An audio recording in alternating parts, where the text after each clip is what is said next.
What's up, everybody? Welcome to Changing of the Hip Hop Guards podcast. It's me, Uncle E. That's my partner, the General Sincere. Make sure while you're here to hit that subscribe button, hit the like, leave us a comment, let us know how you like our episodes. Also follow us on Instagram at Changing the Hip Hop Guards. We've been sharing our 50 years of hip hop thoughts and moments, so you can go over there and enjoy that. But joining us tonight, man, we have none other than Profo One. Joining us all the way from the Bay Area, man. B-Boy's been doing this for over 30 years and more, and still active. Doing lectures, educating, judging a lot of competitions, touring, going all over the world, man. But once again, Profo One, thank you for joining us. It's a pleasure. Yeah, thanks for having me, man. I mean, we need more of these discussions, like a unity in hip hop, which we definitely, it's like gone now. You know what I mean? So. Right, man, the unity in hip hop, that's probably like a whole long podcast on its own. I think about that all the time, and I try to come up in my own mind with why things are the way they are. But we'll touch on that. Yeah. Okay. But before we get into all this stuff, man, can you do us a favor? Let's just take it back a little bit. Talk to us a little bit about your teenage years growing up. You know, just what was life like for Profo One? Am I saying your name correct? Yeah. Okay. That's it. But yeah, let us know how things were. You know, what were you into? What were you enjoying? You know, just what was happening at the time. Yeah, I mean, if we're talking if I talk about just hip hop in general, I remember Rappers Delight on the radio. Like that's how far I was, like 5 years old. And I remember it being on the radio. And my cousin was actually a B-boy, you know, in the 80s, like straight up, like, you know, we have a dance that's basically you could say the precursor of popping, called strutting. Okay. And there was a lot of strutters in Oakland and San Francisco, and my cousin was kind of like that guy. Like everyone kind of did that, and then when breaking came about, then everyone kind of, you know, started to mix it up and do that and breaking. Okay. And so he was in a crew called Zero Gravity, and you know, he would show me and my brother just little moves because we were like little kids. I was 6, 7 at the time, and you know, it was just like, oh, this is cool. And then it really blew up around '84. Okay. And so that was like already like hip hop period. Like that was just a thing. Like Style Wars was on PBS already at that point. You know, then of course, you know, Beat Street and Breaking came out, and then it shifted obviously around '85, '86, and that's when I kind of made a little bit of an exit. Like I was just not really feeling it for whatever reason, and then even in '88, like MC Hammer's from Oakland, right? So he was like the hometown hero that was really big. And I definitely wasn't feeling it. Like, okay. And around 89, 90, I was opposite. I got into metal. Okay. Like I just want to be like anti everything, right? I just if it was pop, I don't want to touch it. I got into metal around the late '80s. And then in 1990, I remember like Public Enemy did something with Anthrax. Okay. And I was like, yo, what's this? Like, This is hard. I like this. And, you know, that was kind of like my gateway back into hip hop. You know what I mean? Was that Public Enemy when they Bring the Noise remix. Mm-hmm. And then there was a local show out here, a local hip hop show. That was like a tape show in a live studio audience in San Francisco called Home Turf. And what they would do is but they were around for the 80s. Like they were like kind of like this constant thing that was in the background in the 80s. But they started to do these live recordings. And the first one, like that was a live recording. It was the summer of '91. And they had a live DJ there. They had a DJ, and they would have just like guests talk about hip hop, whatever. And one of the DJ was DJ Qbert. He's like, he just won the DMC. Right. And then like, before we go to this commercial, check out his dancers, the Knuckle Tribe. And these guys eventually became the first West Coast Rocksteady because he was a Rocksteady DJ. Right. So they started kind of mixing like this hip hop freestyle with breaking. And I was like, yo, that's like, you know, you know what I mean? That was right. And the thing is, like in the Bay Area, not just the Bay Area, this was LA too. We didn't call it hip hop freestyle dance. They called it housing. Even Razkaz, who was on Math Hoffa like the last, you know, few weeks, he talked about he used to be a houser. So that was the type of, it was like a cross between, it was like basically like a cross between hip hop, freestyle dance, and breaking. You know what I mean? Okay. And we kind of did, and that's the style that the Knuckle Neck tribe did. But the fact that they're breaking was kind of like, oh shit, it's coming back. And this is like the summer of '91. Okay. So that's when I was like, okay, I'm back in this. What is this? Because you know what I mean? And so after that, it was on. After that, it was done. Like I was just fully in hip hop, and I haven't stopped ever since. You know what I mean? Okay. Look, do me a favor, because I want to kind of touch on certain things for those that don't know or have no idea. When you say hip hop freestyle, right? Yeah. Now, in my mind, what I'm thinking is, for example, like you have the IBM dancers, the Mop Tops, the ICU dancers. Yes. Is that what you're referring to as far as hip hop freestyle? Yes. Okay.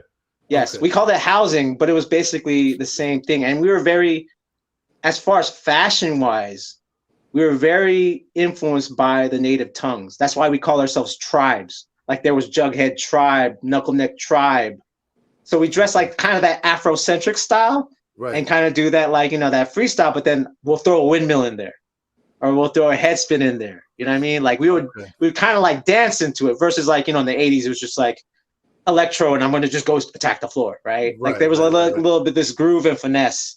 Then you hit you would hit your move, you know? And it went from that to the first crew to come back from the 80s was actually Rock Force crew. And they're still representing today. So they were straight b-boys. They kind of got rid of the hip hop dancing, and they just went straight to breaking. And then the second crew to come out of the 80s was the Renegades. Renegades is originally so I think Rock Force is originally 83, and Renegades is 83 as well. So that's what so they were kind of the full return of we're doing the straight up formula from the 80s. Okay. But we're gonna dance to Wu-Tang. You know what I mean? Like it was just you know what I mean? Gotcha. Yeah. So I went from that to, you know, I took away the freestyle because I started out as a freestyle dancer to straight up b-boy like around 96. So you consider it like when somebody refers to you, do you call yourself a straight up b-boy? Yeah, right now, yeah, I consider myself a straight up b-boy. Okay, right now. I got you. But back then, I was like a b-boy. Yeah, I didn't start out I was around it, like, you know, like I said in the 80s, but I was like 7. I didn't consider myself a b-boy. I just did the worm and stuff like that, right? Or tried to do a butt spin, right? I wasn't serious, but I was around it. But when I was a freestyle dancer, I didn't consider myself a b-boy. I was just a dancer. You know what I mean? I was dancing to hip hop, doing these like hip hop moves. Yeah, like, you know, the Latin, what the Mop Tops did, Latin Quarter stuff, you know. And and then when I was like, I'm straight up b-boys, when I was like really got into like, what is this about? You know what I mean? Like, what's the history? What's the fashion? What's the music? And what's the modern day at the time? What do we dance to now versus what we danced to in the 80s? Like, you know, like stuff like that. And how do we evolve that? So that came in like the mid 90s for me. Gotcha. Can you talk a little bit about the early Bay Area dance scene? What were some of the places that you guys would go to get your skills up? Oh my God, there was too many. So here's the thing that I'm glad that I could talk about this, because everyone from the dance scene in around the early 90s would come to San Francisco. So for instance, Crazy Legs used to always come to San Francisco. Zulu Gremlin used to always come to San Francisco. Little Caesar from Air Force used to come to San Francisco. Why? Because in their respective areas, it was straight up dead. Like they would practice, but they had nowhere to go to where they would get appreciated. For instance, there's like stories of, if Quickstep goes to Latin Quarter, we're gonna kick him out. He's not. That's that old shit. For Little Caesar in LA, so it was the same thing. Get that old shit out of here. We don't want to hear that breakdancing shit. But in the Bay Area, you could say we had the golden age of hip hop for us around 1991 to 94. Why? DJ Qbert was the hottest DJ at the time, winning all the competitions. Him, Mixmaster Mike, DJ Apollo. Right. There was this legal area called Psycho City, where anyone came out of anywhere and just start hitting up, and you're not going to get arrested. And that was 24/7. Cops couldn't stop you. I mean, there was fights because rival crews with, like, but it was legal. So we had the DJ stuff on lock. We had the graffiti stuff like popping because everyone was coming out from New York to, and even just, he had Dream represent, and he went to New York, learned that style, was fusing styles and graffiti out here. And then Hyro just came out. So you had Del the Funky Homo Sapien.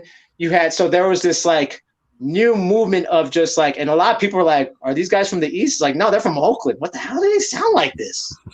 You know what I mean? There was a lot of that. Like I had a lot of East Coast friends like, I thought they were from the East. It's like, nah, they're from Oakland. So you had that. And then as far as in the dancing, we had a full scene every weekend. St. Andrews, St. Augustine's, like from Sacramento to San Jose, there was an event every weekend. So that's why Crazy Legs would come. That's why because that was the only place that like they didn't get hated on in America. Right. Not like of course, like you go to Japan, you're appreciated. You go to Germany, you're appreciated. But in America, you're like, you're doing get that old shit out of here. Yeah, they would come to the Bay, and like Little Caesar said to himself, I remember I went to the Bay, first time I went to the Bay in 1992, and I saw 500 Filipino kids cheering for me because they had the skills. We were good. We just had numbers. Okay. We had numbers. We had like 60. My boy Mikey Disco from Knuckle Neck, we counted 60 crews back in '91 across Northern California. Wow. Or tribes. Right. Wow, that's crazy. Yeah. So we had a full scene. We were like, this is the only place they got love until it started to get spread out again in the mid '90s. But the Bay was it, like, period. Right. Earlier you talked about being in the metal. This is like a side note, but were you familiar with Death Angel out there? Yeah, Filipino from Daly City. Okay. Kirk Hammond is half Filipino. Yeah, I put the connection together in about that time frame. So, yeah. Okay. Yeah, and that's where a lot of the events happen. A lot of these events happen in Daly City. This is what I'm talking about. Like, there's this like, because again, Qbert, Filipino, Shortcut Filipino, DJ Paulo Filipino, Mixmaster Mac half Filipino, and we were doing these at Filipino cotillions. Like we were doing it at, like when the girl turned 16, she would have a cotillion. So we do these battles there. Oh, I heard that crew's gonna be over there. So let's go over there. Let's battle them. You know what I mean? And there's this mall called Ceremony, and that's where they would all meet up. Like, oh, we're gonna go battle you at the arcade over at Ceremony at Launchpad. Let's meet up there. So it was a lot of that. A lot of that was going on. And like I said, it was just like, it was like a full scene. And then it was like, are you bold enough to like drive 20 miles away and battle this other crew? And are you bold enough to go, 60 miles to Sacramento or 100 miles to battle this other crew I heard that's up there? Because that TV show, that Qbert was on, was broadcast throughout Northern California. So if I was influenced by that time, that means a bunch of other kids were influenced by it. And especially if, it was representation of like, this first time we're seeing a Filipino face. And be like, okay, well, shit, there's a whole scene. So yeah, it's kind of like, it was like, that to me was the golden era. Like, it will never be like that again. Like, you had 20 girls who yell your name when you're going out. Right. Like, you're just getting down, all 20 girls screaming for you. Like, oh shit. Like, that don't exist. It's all guys like this. Yeah. Right now it's all guys doing this. Yeah, barely get a bop out of them. Yeah, like, and that's the thing. Our jams were jams because then this is Qbert spinning at them. Qbert's spinning at these parties. You know what I mean? And it wasn't battling the whole day. It was like, Planet Rock is on, or Chub Rock is on, and then boom, Jodeci. All right, I gotta go dance with this girl now. Right. That's what it was, a club for kids. Right. So it was actual jam. It was actually, you know what I mean? It was dope. That don't exist now. No, not at all. It's gone. That's gone. Not anymore. Just also, I'm curious because you mentioned, Qbert and others that are Filipino. Mm-hmm. What connection do you make of culture in the Philippines that gravitated so well with hip hop? Is there anything in the culture? This is a deep question. Yeah. You gotta understand that the Philippines has been assimilated by so many different cultures. So first we were a native culture, and then Islam came, and then after Islam came, Christianity came, and after Christianity came, Japan came, then America came. So if you go to let's say you go to other Asian cultures, you have a culture like Japan. They've been solid for the last 2,000 years. They can rename all their history and everything. China, same thing. Philippines, we don't even know the original. Like, if you ask the Filipino, we all know Spanish culture for the majority, let alone even the Islam part. So it's like we are just so assimilated that when our parents came from the Philippines to America, we just adapted. It was just easy to just adapt. While, like, when hip hop first came out, if you're Asian, you're kind of like, ooh, there goes those brown people. Like, we're doing our thing. While Filipinos were just like, well, we're welcoming anyway. We kind of just have this welcoming thing. We really don't have a culture, so we can assimilate to anything. Oh, and that's music too. We like to party. All right, that's music. You know what I mean? So there's a lot of roots. Like, we're mixed up with everything. So anything sounds good to us. We're very open. As far as in Southeast Asia, we're very open. As far as like saying hi, we're not very closed in. We're very just social. We're very social. A lot of Filipinos are in the service industry, right? Especially in nursing. Like, a lot of women are nurses that are Filipino because we're just so open about people. So when the music came, that was easy. Perform for y'all? That's easy. Like, we do it for each other. Like, Right. Okay. That makes sense. That makes sense. I was wondering about that because you guys, it's like you said, you got it. I mean, I'm sorry I say you guys, but what I mean is the culture. It's like nothing. It's like if you were around all the time. Like, you know what I mean? Like, for example, there's certain areas that you could tell like hip hop hit them at a certain time, and then they it doesn't feel like that when you see. No, we were there from the very beginning. Anybody you can mention, right. We're there from the very beginning. Like I said, my cousin's like, my cousin's like 56 now, I think, and at the time he was 17. It was like automatic. Like, we're in this crew. Oh, blah, zero gravity. Okay, we're gonna go battle over here. Like, oh shit, okay. You know what I mean? It was like, and then graffiti when Star Wars came out, everyone was graffiti. Everyone was writing on the wall. I was writing at the wall in 12, like trying to like do my toy shit. Like, you know what I mean? So we grew up in it, and then even in the DJ scene too, like just that alone, not even being hip hop, but just like the competing DJ crews that were, when Cuba came up, that was big in the late 70s and the 80s. So that's why they always had this competitive edge. They were always, so it's just like we're just embedded in it because we're just an open people, Okay, got you. Very cool. I want to apologize because on my part, I might jump around a lot. So please don't mind me. I'm with it. Because I have so much I want to ask you. But so before we continue with learning more about yourself in particular, there's something I want to ask you that maybe you can help me understand. Okay. I've always, I'm 50, right? So I enjoyed watching, b-boys from the 80s, for example, and late 70s, 80s.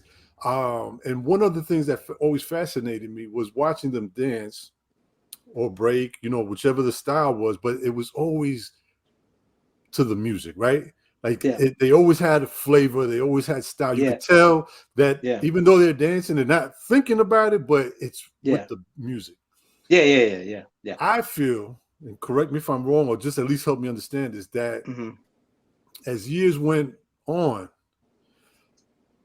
I feel like it kind of lost that. I'm not saying everybody. Of course, there's always those that kind of keep certain traditions. But when you watch like battles and competitions, I feel like it lost that. It's like there's music playing, but all you see is moves, power moves, this and that, but I don't see the flavor. Can you help me? Like, what happened? It's funny because like I said, I was just on Instagram Live just talking my ish. You know what I mean? Here's the thing. What you're seeing on media is that. Okay. This is super recent. This is like, we're talking within the last 6 months, beginning of 2023. there's this new crop of kids that don't want to dance like that. And they're starting to control the dollar. Meaning they're going to the events where when that's happening, they won't go. And they're creating their own little events. Okay. Now you're saying when they want to maintain that tradition and flavor. So they want to bring it forward. Okay. These guys, the thing is, they discovered they're never winning these competitions. So they're almost like, have it. Okay. Have it. That's what I wanted. Okay. They're almost like, have it. Okay. You can because what happened recently was that you know that's going to be in the Olympics. Right. So now there start to be these qualifiers in the U.S. and none of these kids will ever make it past a certain point in the competition. Okay. It's always the same heads that are getting on. Right. So they started to go, well, you guys could have it. We're going to go to these smaller events, and you're not necessarily seeing these kids get down. And these kids care about the dance. They care about the just basic formula and how do I flip this? And here's the thing. And the problem is, and the best analogy I could give, is that we are in skating in the 1980s right now. So if we go to the 80s, right, the big competition was Vision Streetwear. It was Christian Hosoi versus Tony Hawk. Right? That's what it is right now. That's what it is right now. And at the same time, this is happening. So that's the vert. That's a big vert, right? You know, you had they're doing these big aerial moves. Tony Hawk, quote unquote, says style. I don't care about style. I want to do tricks. Okay. That's what you guys are seeing. Okay. And this is my campaign right now. This is what I'm pushing everyone. And if everyone bites me, oh well. I called it. I talked about this 6 years ago in the breaking industry. At the same time that's happening, Steve Rocco and Rodney Mullen, Rodney Mullen was like the freestyle street skater, and freestyle street skating died, right? Right. But they started a company called World Industries. And they were like, you know what we're going to do? We're going to have nothing but street skaters. Everyone laughed at them. Okay. You guys will never make it. You don't have any vert skaters? You guys are never going to make it. Opposite thing happened. Street skating is bigger than the vert. Street skating, I don't need to be in a competition. I'm just grinding with my friends. When was the last time you saw any skater dressed like Tony Hawk? Never. Right. How many kids dress like street skaters? Everyone. Right. So it's kind of street skaters control the style. They control the image. They control the cool. Gotcha. So Supreme is a street skating brand. Yet they're bigger than anyone else. Right. The problem is that we're street skaters trying to do the vert. That's what it is. The guys that care about the style and the look, I know B-boys that have mad style, never won a Red Bull BC1, yet when they start dressing a certain way, all the B-boys and B-girls start dressing like that guy. And they never won anything. Why? Because they control the style, they control the cool, they look good, there's just a finesse. And the problem is in the breaking industry, we are all trying to be the vert when we're not meant to be. Not everyone's meant to be the vert. Some people could do both. There's a rarity of a guy who has style that could do that big stage. Okay. You know what I'm saying? Right. But most of the guys that win that big stage does not control the fashion. No one. I'll ask any b-boy, you want to try to dress like Pocket? No. I ain't trying to. He has big ass elbow pads. I'm good. Yeah. Right. You know what I mean? Like I'm good. Yeah. Okay. So there's this movement, and I'm part of that. So in a way, and I'm calling this, I'm like playing the thrasher part of there's thrasher and if there's like Trans World Skateboarding Magazine, which is super clean cut, and they're like, wow, and thrasher that's a little bit more punk rock and ground level. I'm that in media for these kids.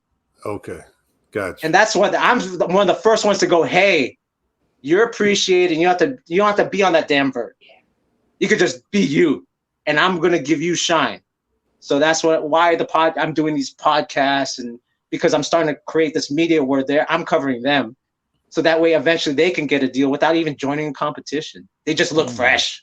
Right. You know what I mean? Like you just dance fresh. You know what I mean? I get it. Yeah. And I just want to say also that it's not that like anything against, the ones that have that style. Yeah. It's just, again, like, I guess, we're just at a point now where there's just so many, there's so many different categories within dance, within music, within fashion, that now you have to sort of, like you said, I guess, and me and Cecilia talk about that. It feels like that's a necessity these days, that you have to sort of create your environment of hip hop that you enjoy. Yeah, you have to curate it anymore. Right. No. So when go ahead. I'm sorry, I don't mean to cut, but so when you would go and judge, because you did judge competitions, right? Battles. Oh yeah, still do. Yeah, still do. So, but in the beginning, was it hard? Was it still like a mixture of those that had the style? And it was. How did you judge that though? How did you? You know what I mean? What did you judge a winner based on? If one was doing more, well, it was more power moves. When this happened, when the certain criteria started happening, it happened around. Well, let me give you a history of competition. Competition started around 1996 in America. 1995 in America. The first official competition that was national was called Radiotron by Lil Caesar from Air Force in LA. Right. It was only national because he was the only one that was distributing these tapes through like the skate shops. So that's why it got a little bit like that. Once people started getting a hold of these tapes, that's when you start to see America come up as far as the scene. So when Caesar first did that in 1995, there was still no criteria. It was just like, I like you or whatever. It was just like, whatever. Right. It was around 2000. So after Radiotron was B-Boy Summit in San Diego. Then after, and then Rocksteady Reunion, I think they had their first competition in 98. So back then it was more like just a gathering, right? Like, it was a compliment to New Music Seminar where they would have the DJ battles and MC battles, and then it would be a Rocksteady reunion. You know what I mean? A Rocksteady bar. Yes. So that was so it wasn't a competition. It was just like, I remember we used to break dance and they would go there, right? And then the rappers feel like they're part of hip hop. Like, all right, let's all from the New Music Seminar, we're gonna go to Rocksteady reunion. You know what I mean? Yes. Yep. So Caesar had the first competition, then it was Summit, then Freestyle Session, because Summit moved from San Diego to LA. Then it was Freestyle Session. That's when the things start to really light up in America. Then because of the judging, because it was the Wild Wild West back then, it was actually Ken Swift that implemented, well, it's all about execution. Doesn't matter the style. Okay. If you can hit it, then they'll get a pass, because most of these guys are falling in their face. Okay. So that became kind of a standard. And he was big about, I don't care about the style. Now, I'm not saying he didn't care about it, but that's the only thing that we could objectively look at. It's like, if you fall on your face, because back then, when I was coming up, we cheered for the attempt. You fall on your face, but hey, did you see what he tried to do? Okay. Right. So when Kenny implemented that. You said Ken Swift. Wait, say that one more time. Did Ken Swift implemented that it wasn't so much about the style? Because it's so objective, because there's so many different styles. Because if you're from LA, you had a certain style. If you're from New York, you had a certain style. If you're from Texas, you had a certain style. So he couldn't just base it on my style preference. He was like, well, if you execute, at least that's the most objective. Okay. Like if a guy crashes, he's crashed. Like he fell on his face. Like I can't give him points. I can't make him win if he fell on his face. Or she fell on his face. So that was the only thing that was objective as far as judging. Because again, and that was the hard part, because Texas was like, our style's the best. Then LA was like, our style's the best. And New York was like, our. So that was the only way to kind of mediate that. So that's why it's like, well, but then everyone understood that. Okay, that's clear, right? I can't really complain about my style being the best. If I do fall on my face, doesn't matter if my style's the best. Right. You didn't execute. Right. Yep. Right. So so that's what kind of happened. That became like the industry standard is to just judge on that. Is execution is the main thing. Then all these little subsets came.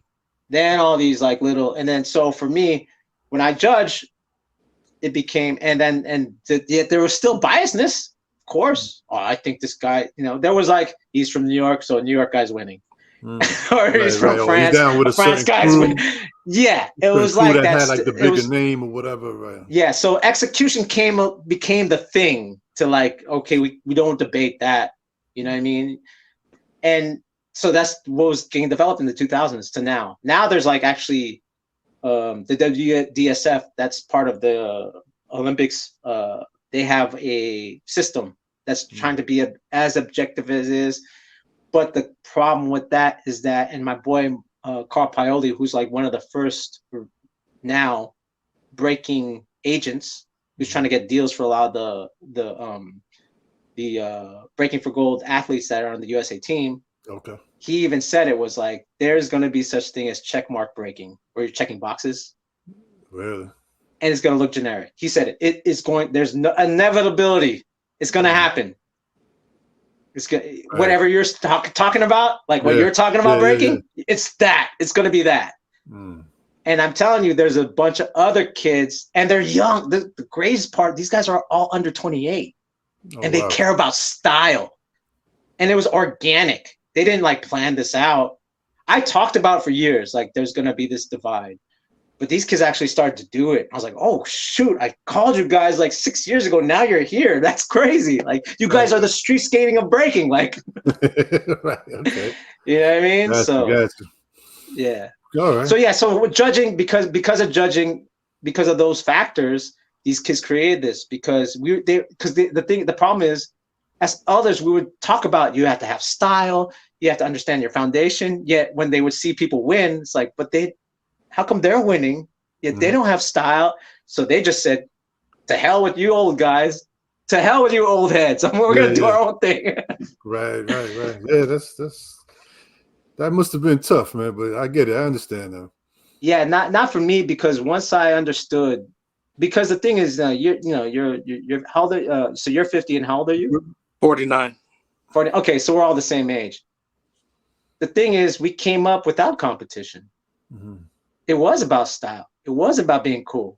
It was like, can you stand there, just there, and you could tell whose style stinks by looking at them and the way they dress. Yeah. So that's why I have this joke. Everyone that's born after 77 came up in the competition era. So you never knew, and you never understood what we're talking about. Right. You never had a chance. All you know are these from '96 are these tapes, and that's all you know of breaking. That's it. You weren't there when Beat Street came out in the theaters, like, you know what I mean, like, or when Star Wars came out on PB. You guys weren't there. You guys were like 2. Right. You know what I mean? So all they know is the competition. So that's the confusing part. You had all these people saying you have to have this style, you have to have this tradition. Yet you do this competition. None of that would work. Yeah, so I'm just gonna make this last point and give it to Sincere. Yeah, so that's why it makes it so hard for me sometimes to watch these competitions, because when I see some of these guys on that stage, and they all do this, right? They all do the same thing where they go up to the other one and they have like this attitude and they hit a move and and I'm like, but it looks like how can I explain it? It looks like theater.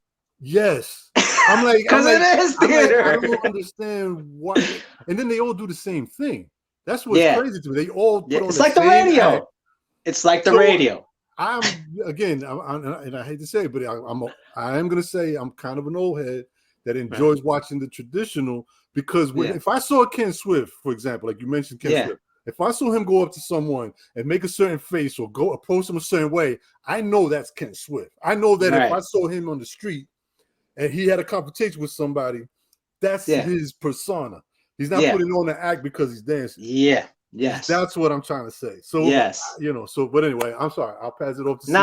I mean, this is good because like I was on another podcast. It was Save the Hip Hop Culture and Carry the Culture, Tamal, and they were saying the same thing. They're asking the same things. I go, how old are y'all? Oh, you're all my age? Okay, this is why. And I had to up them. They're like, oh, I get it. Right. And it's like I said, because like these kids that like, if I show you these kids, you'd be like, you might be like, there might be some discrepancy. I'm not feeling it, but you'd be like, yo, they're dancing though.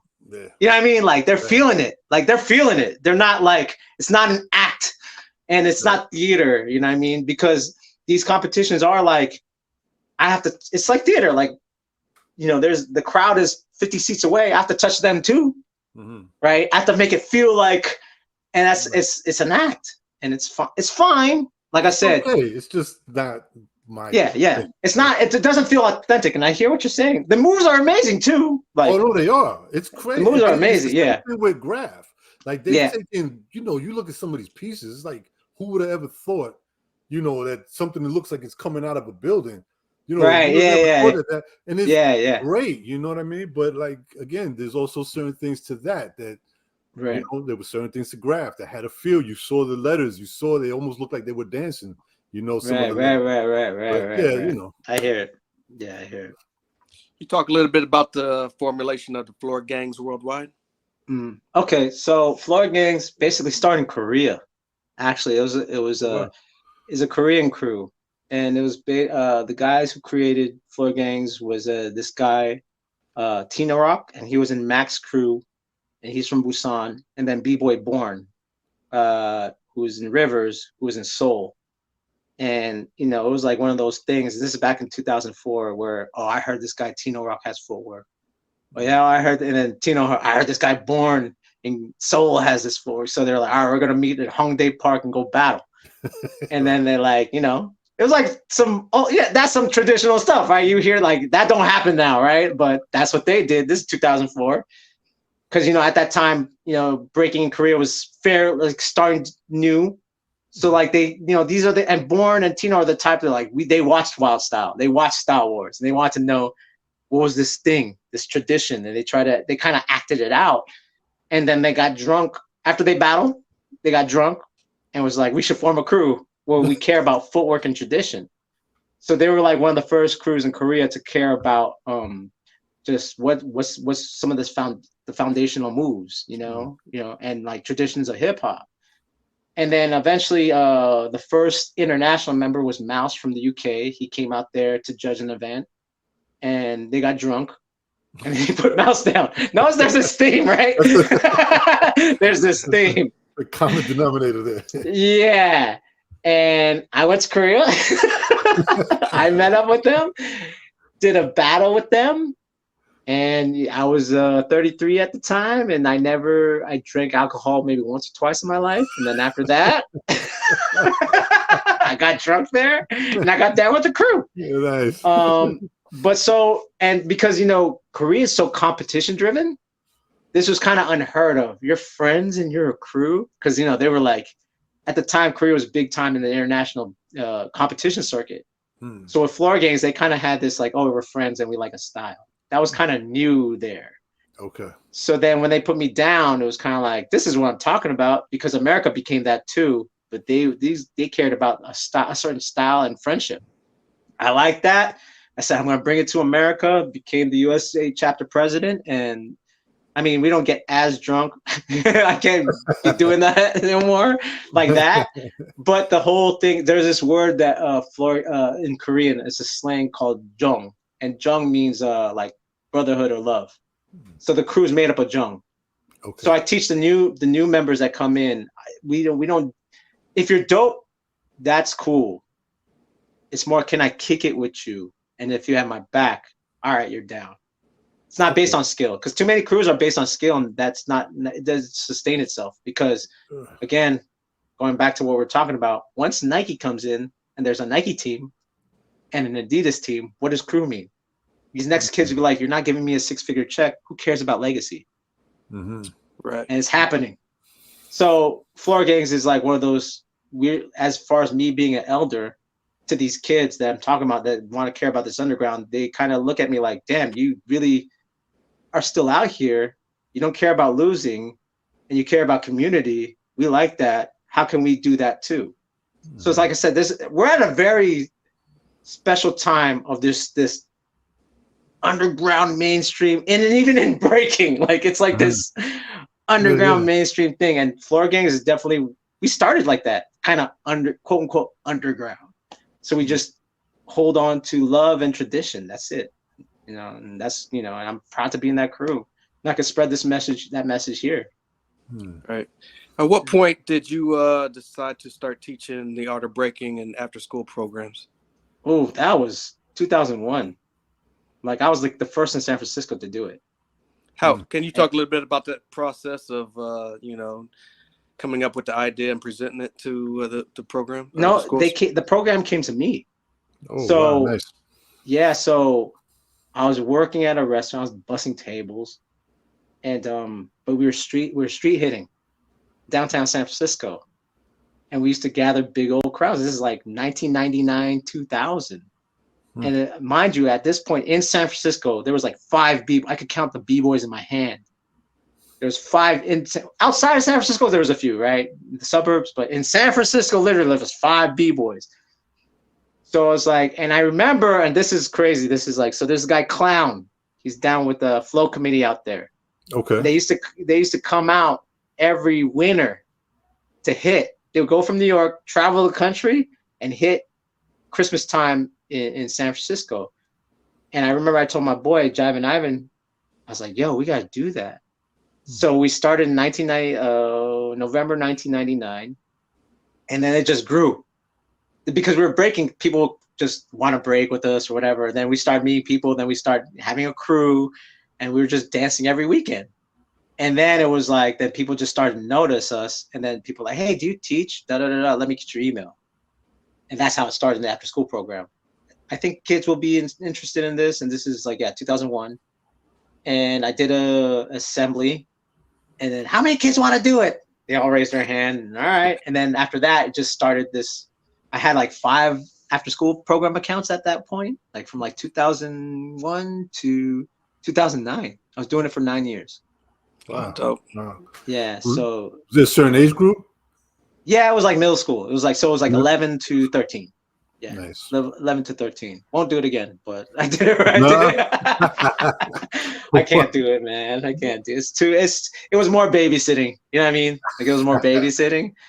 Right. And then the class would start out every semester, like 30 kids, and then it'll trickle down to like 5 kids because they know, oh, you have to actually put in work. Like, and mind you, these kids aren't paying for it, right? It was a beacon, so it was basically grant supported. So.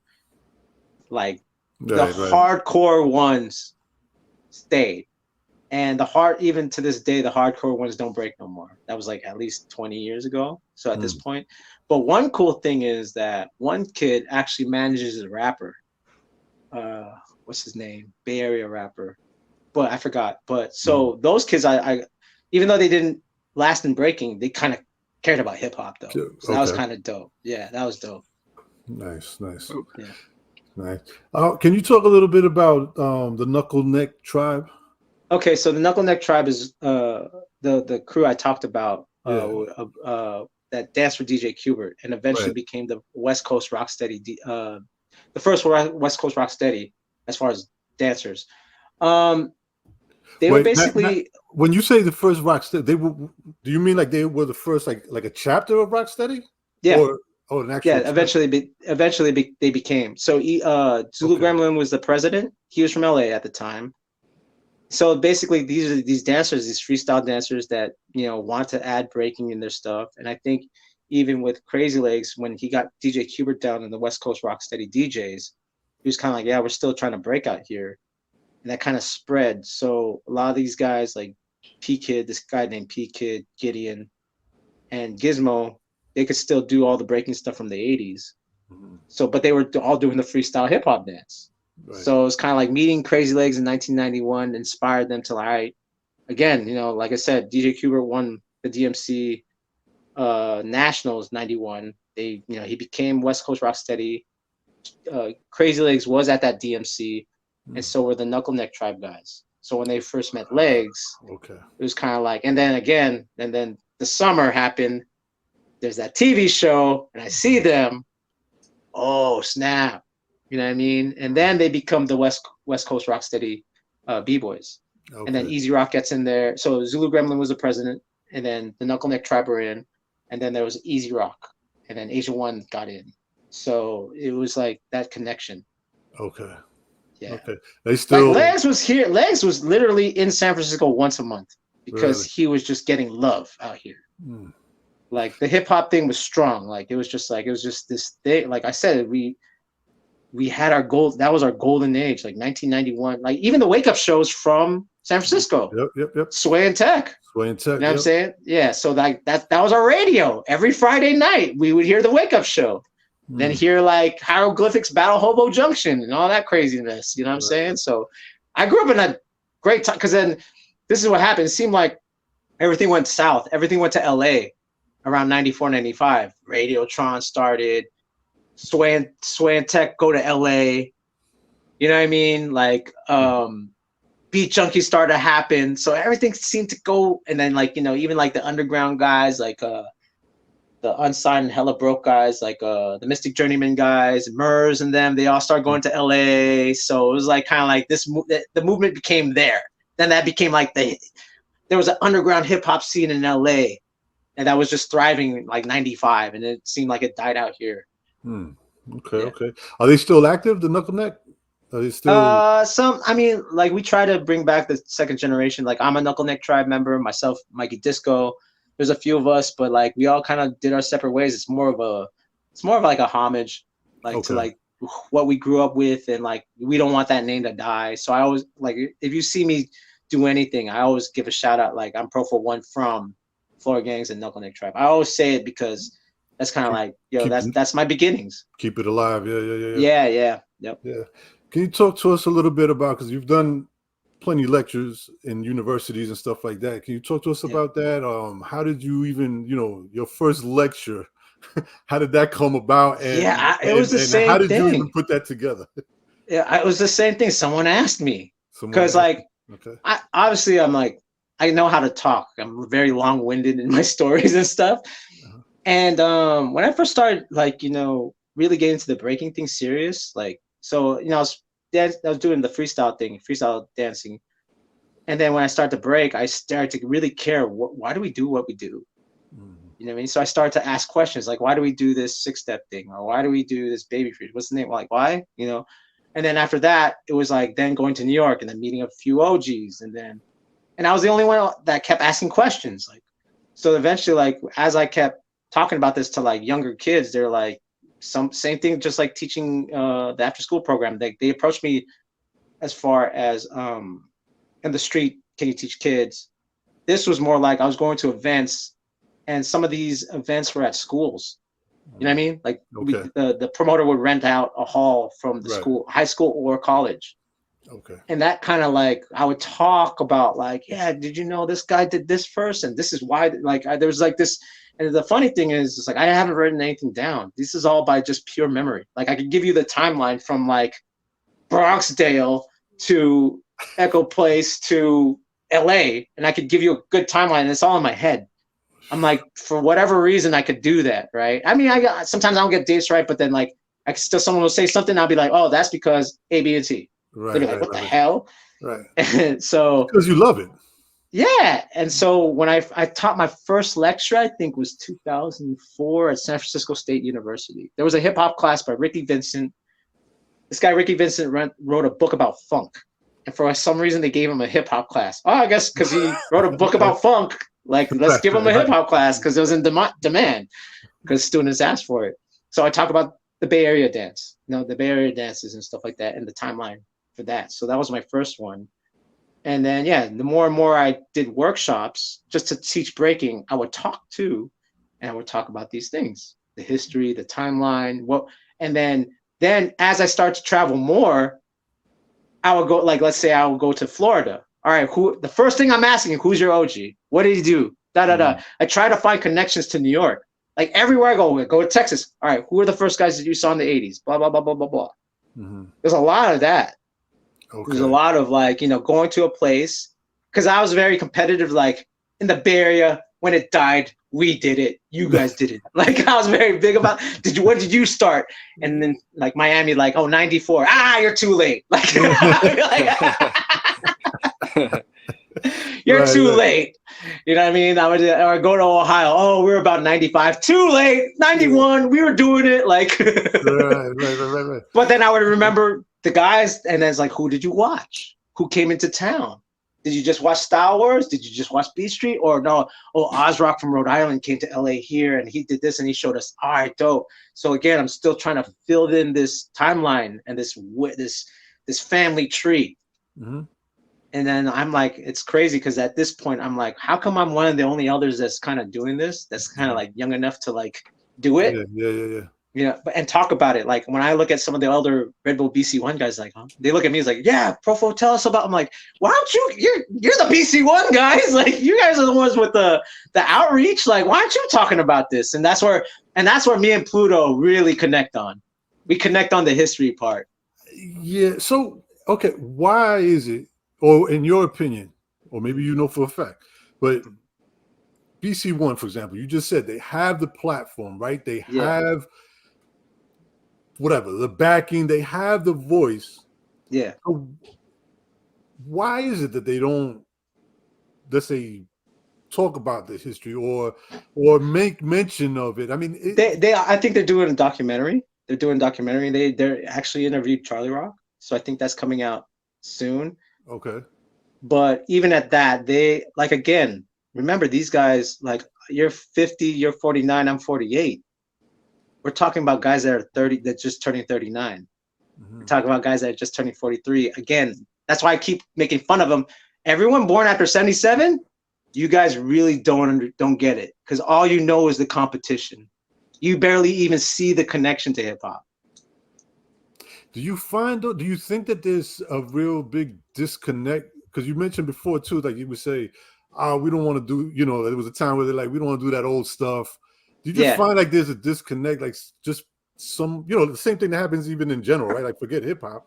Sometimes people like, I don't want to keep hearing about Malcolm X or whatever. No, for sure. Is that a big part of what's happening? Yeah, they start where they start.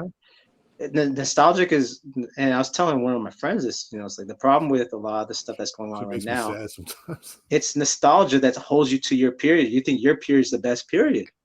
That's nostalgia. For me, fuck when I came from. I want to know. That's just me. That's what makes me different from, I guess, everyone else.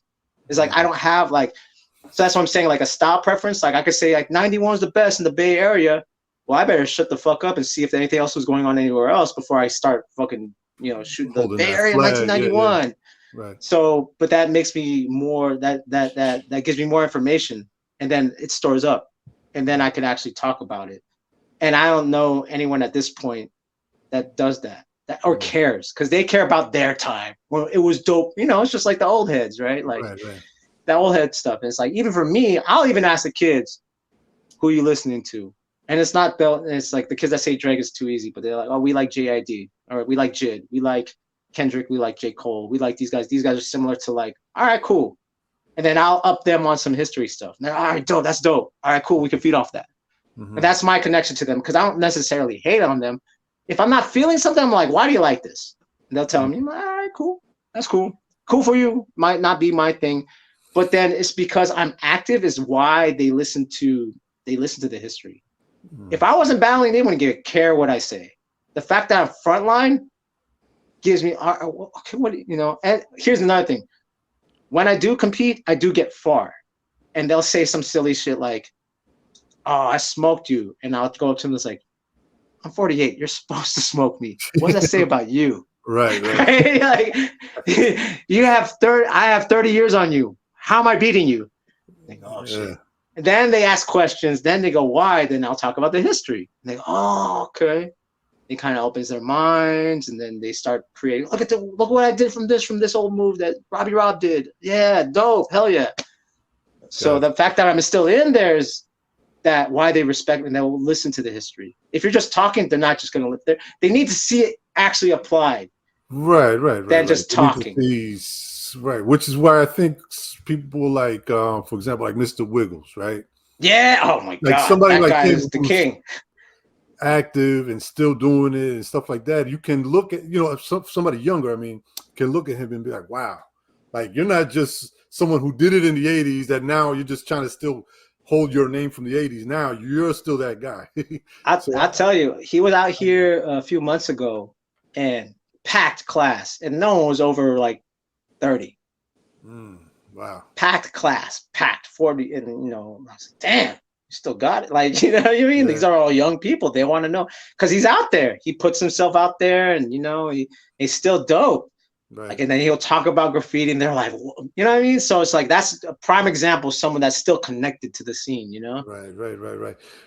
I gotta ask you this because you had, I don't know if it was on your show or you were part of the panel or whatever, but you had Michael Holman. Yeah. I have to ask you this because it cut off, and I don't know exactly what he said, but we're talking about. I mean, the clip that I was watching. Oh, okay. Cuts right off, and he was talking about the B Street battle, and he said, "You clearly know who won that battle, right?" And it almost sounded like he was getting ready to say New York City Breakers won that battle. Is that what he said? Yep. Yes, he did. I don't agree, but he used to manage them. He managed them, but I was like, is that biased? I mean, out here in the West Coast, we thought New York City Breakers won. So really, okay, so maybe it's a regional thing. Yeah, it might be. No. What am I talking about? Because New York City Breakers. They're both from New York. Yeah, but stylists, like honestly, we didn't get that. Like even for me in the 80s, that New York City Breakers won that Beat Street battle. Because it was the power moves, bro. They got better windmills when Action did that shit. When Glide came out, Guy Master did that backspin and headspin. We're like, oh. We saw Lil Lep do those swipes and headspin. We're like, oh. So that's see, that's where the whole divide started. Then Beat Street. Hell yeah. Like West Coast loved that. You know, we loved the power. We didn't understand footwork. Like I said, damn, we didn't get it. We didn't get it. So you know what I mean? The reason why, to me, I went with Rocksteady as far as winning that battle was because of the whole, they just kind of had that New York, even though New York City Breakers are from New York, but to me they had a sort of different flavor than Rocksteady. I mean, Michael Holman said himself, we get the most athletic guys and we put them in one crew. Yeah. He said it himself. Like we didn't care. Like we knew they had style, but for us, when you're a kid, you're looking at like I didn't. I was always with the the flavor, the style, the But see, that's why I wasn't a b-boy in '91, because here in the West Coast it was all power move kids. Oh, power, yeah, okay. So I wasn't feeling it because I wanted to dance. And then when I saw tapes of Flowmaster and Kenny in '96, I was like, wait, that looks like dancing. You know what I mean? Because the only thing we had, honestly, to me, who had a lot of flavor in that battle, that B-Street was Doze. He had those little so I thought we would always mimic that because just, I don't know, there was something about it. Okay, I didn't know it was dancing at the time or flavor, whatever it was. It just stuck it, besides the New York City Breaker guys, right? Mm-hmm. So when I saw Kenny really get down in the 90s, I was like, damn, that looks like dancing. Like that doesn't look like just windmills. And so that's what made me want to take a taste of breaking. Because it looked like dancing, because I was a freestyle hip hop dancer, right? So